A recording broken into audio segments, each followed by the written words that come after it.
नमस्कार. गणेश इन्फो मराठीमध्ये आपलं स्वागत आहे. विचार करा, ज्या दिवशी भारत एक स्वतंत्र प्रजासत्ताक म्हणून आपलं संविधान स्वीकारत होता. खरं तर तो देशासाठी सर्वात मोठा आनंदाचा क्षण होता. अगदी. पण ज्यांनी हे संविधान घडवण्यात सर्वात मोठी भूमिका बजावली ते प्रमुख शिल्पकार डॉक्टर बाबासाहेब आंबेडकर. त्यांच्या मनात मात्र आनंदापेक्षा जास्त चिंता होती. हा एक मोठा विरोधाभास आहे, नाही का? हो. ज्या क्षणाची इतकी वाट पाहिली त्याच क्षणी त्यांना भीती का वाटत होती?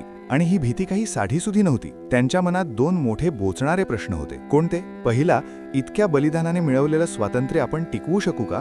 आणि दुसरा, जो जास्त भयावह होता, की इतिहासाची पुनरावृत्ती होईल, बरोबर, की आपण आपल्याच चुकांमुळे हे स्वातंत्र्य पुन्हा गमावून बसू का?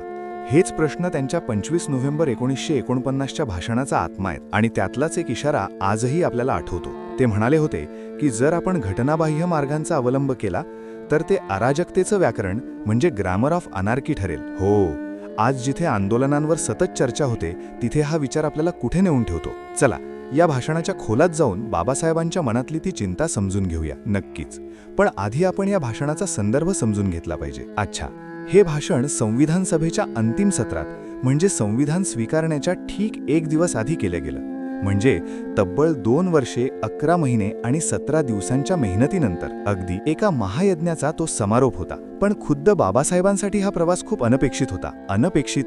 ते तर मसुदा समितीचे अध्यक्ष होते. हो, पण ते स्वतः सांगतात की ते संविधान सभेत आले होते ते फक्त अनुसूचित जातींच्या हिताचं रक्षण करण्यासाठी, म्हणजे एका मर्यादित हेतूने. बरोबर. पण जेव्हा त्यांच्यावर मसुदा समितीच्या अध्यक्षपदाची जबाबदारी टाकली तेव्हा त्यांनाही आश्चर्य वाटले होते. म्हणून हे भाषण म्हणजे फक्त कामाचा हिशोब नाहीये, तर टीकेला दिलेलं उत्तर आहे. एक सविस्तर, अभ्यासपूर्ण आणि तितकंच भावनिक उत्तर. आणि या भाषणाचा गाभा काय आहे? मला वाटतो तो एका साध्या पण अत्यंत महत्त्वाच्या विचारात आहे. कोणता विचार? की कोणतंही संविधान यशस्वी किंवा अयशस्वी होणं हे केवळ कायद्यावर अवलंबून नसतं. बरोबर. त्यांचे शब्दच इतके भेदक आहेत. ते म्हणतात, संविधान कितीही चांगलं असलं तरी ते राबवणारे लोक जर वाईट असतील तर ते वाईटच ठरेल. आणि याउलट संविधान कितीही वाईट असलं तरी चालवणारे लोक चांगले असतील तर ते चांगलं ठरू शकतं. खरंय. म्हणजे ते जबाबदारी थेट आपल्यावर, नागरिकांवर आणि राजकीय पक्षांवर आणून ठेवतात. अगदी. आणि याच सोबत त्यांनी भारताच्या भविष्यापुढील सर्वात मोठ्या धोक्याकडे बोट दाखवलं, एका मोठ्या विसंगतीकडे. ही विसंगती म्हणजे नेमकी काय? म्हणजे बघा, राजकीय जीवनात समानता, एक माणूस, एक मत, एक मूल्य, बरोबर. पंतप्रधानांच्या मताची किंमत आणि एका सामान्य नागरिकाच्या मताची किंमत सारखीच. पण त्याचवेळी सामाजिक आणि आर्थिक जीवनात तिथे भीषण विषमता. अगदी तिथे एक माणूस, एक मूल्य हे तत्व आपण नाकारत होतो.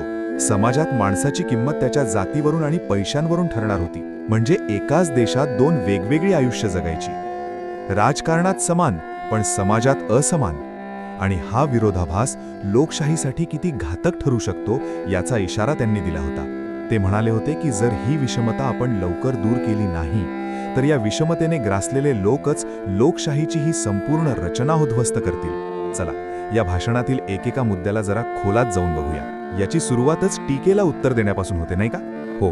पहिली टीका होते की संविधान बनवायला खूप वेळ लागला. यावर बाबासाहेबांनी शांतपणे इतर देशांची उदाहरणं दिली. अमेरिकेला 4 महिने लागले, कॅनडाला 2 वर्षे 5 महिने, तर ऑस्ट्रेलियाला तब्बल 9 वर्षे लागली. हो, या तुलनेत भारतासारख्या खंडप्राय आणि गुंतागुंतीच्या देशासाठी लागलेला वेळ जास्त नव्हता. आणि कामाचा आवाका पण खूप मोठा होता. अमेरिकेच्या संविधानात फक्त 7 कलमं आहेत, तर आपल्या संविधानात 395 कलमं होती. आणि तो दुरुस्त्यांचा आकडा तर अविश्वसनीय आहे. बरोबर. एकूण 7,635 दुरुस्त्या सुचवण्यात आल्या होत्या. 7,500पेक्षा जास्त. आणि त्यापैकी जवळपास 2,500 मुद्द्यांवर अक्षरशः शब्द न शब्द लढावला गेला. बरोबर. प्रत्येक पैलूवर चर्चा झाली. म्हणजे हे घाईघाईनं केलेलं काम नव्हतं, मुळीच नाही. याच संदर्भात मसुदा समितीवर एक उपरोधिक टीका झाली होती की ती ड्रिफ्टिंग कमिटी आहे, म्हणजे दिशाहीन समिती. जणू काही ती भरकटत चालली आहे. आणि यावर बाबासाहेबांनी दिलेलं उत्तर खूप सुंदर आहे. हो, ते म्हणाले, ही दिशाहीनता नव्हती तर सर्वोत्तम पर्याय शोधण्यासाठी केलेली मास्टरी सहितची भटकंती होती. वाह, म्हणजे आम्ही भरकटत नव्हतो तर विचारपूर्वक मार्ग बदलत होतो. अगदी. एखादा निर्णय चुकीचा वाटल्यास तो मागे घेऊन अधिक चांगला पर्याय स्वीकारण्याचं प्रामाणिकपणा आमच्यात होता. हे भरकटणं नव्हतं तर लोकशाही प्रक्रियेचं ते जिवंत रूप होतं. बरोबर. टीकेचा दुसरा मोठा मुद्दा होता केंद्र राज्य संबंधांवर. आजही तो मुद्दा निघतोच. हो, की सगळी ताकद केंद्राच्या हातात दिली आहे आणि राज्यांना एखाद्या नगरपालिकेसारखं दुबळं बनवलंय. यावर काय म्हणाले ते? त्यांनी अत्यंत स्पष्ट भूमिका मांडली. ते म्हणाले की भारतीय संघराज्यात केंद्र आणि राज्य दोन्ही संविधानानेच निर्माण केली आहेत, म्हणजे दोन्ही सार्वभौम आहेत. आपापल्या कार्यक्षेत्रात राज्यांच्या अधिकारासाठी ती केंद्राच्या मर्जीवर अवलंबून नाहीत. पण मग आणीबाणीच्या काळात केंद्राला दिलेल्या अधिकारांचं काय? त्यांनी तेही मान्य केलं, पण त्यामागचा विचार महत्त्वाचा आहे. ते म्हणाले की हे अधिकार रोजच्या वापरासाठी नाहीत, फक्त देशावर संकट आल्यास हो तेव्हा नागरिकांची अंतिम निष्ठा ही राज्यापेक्षा राष्ट्राशी म्हणजे केंद्राशी असली पाहिजे.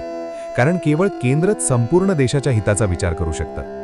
या तांत्रिक मुद्द्यांवर उत्तर दिल्यानंतर बाबासाहेब भाषणाच्या त्या भागात येतात जो केवळ तेव्हासाठी नाही तर आज आपल्या सगळ्यांसाठी आहे.